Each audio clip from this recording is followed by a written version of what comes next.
વડોદરામાં પાદરા ફોરલેન રોડની કામગીરી સામે ખેડૂતોએ ઉગ્ર વિરોધ કર્યો છે. મોટી સંખ્યામાં ધસી આવેલા ખેડૂતોએ પાદરા ઢબાસા રોડની કામગીરી અટકાવી.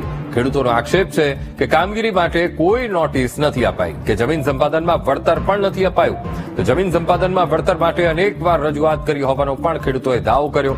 કામગીરી અટકાવતા આર&બી વિભાગના અધિકારીઓ અને ખેડૂતો વચ્ચે વિવાદ થતા પોલીસનો કાફલો દોડી આવ્યો. તો પોલીસે મામલો શાંત પાડવા અત્યારે પ્રયાસો હાથ ધર્યા છે.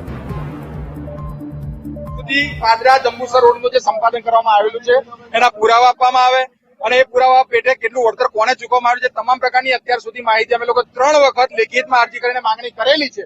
અત્યાર સુધીના કોઈ પુરાવા આપવામાં આવેલા નથી. તદુપરાંત અમને લોકોને એવું મૌખિકમાં કહેવા આપેલું છે જ્યાં સુધી તમારું પોતાને સાંત્વના ન મળે, જ્યાં સુધી તમારા લોકોને જે કઈ વળતરની માહિતી છે એ પોતાને ના આપવામાં આવે, સંતોષકારક જવાબ ના આપવામાં આવે ત્યાં સુધી આગળની કોઈ પણ પ્રકારની કામગીરી કરવામાં આવશે નહીં.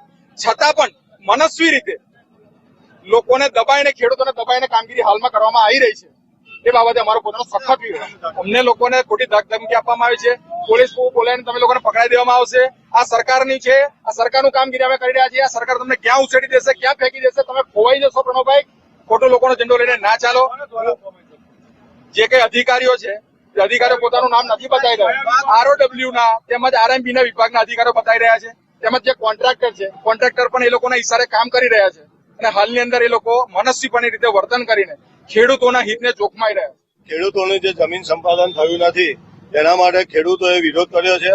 મને ખેડૂતનો ફોન આવવાથી હું તાત્કાલિક સ્થળ પર આવ્યો ત્યારે ખબર પડી કે કોન્ટ્રાક્ટરો તેમની મનમાની કરી રહ્યા છે અને આડેધડ ખેડૂતોને જે એમનું 5 મીટર કહેવામાં આવ્યું છે પણ અત્યાર સુધી કોઈ કપાત થયું નથી અને એમના પુરાવા એમની જોડે કશા છે નહીં અને ખેડૂતોને ધાક ધમકી આપીને મનસ્વી રીતે એ લોકો કામ કરી રહ્યા છે. તો સાહેબે પોલીસ સ્ટેશને જવાનું કહ્યું છે અને ત્યાં જઈને તેનો નિર્ણય કરીએ છીએ અને કામ અમને અડધો કલાક માટે બંધ કરવામાં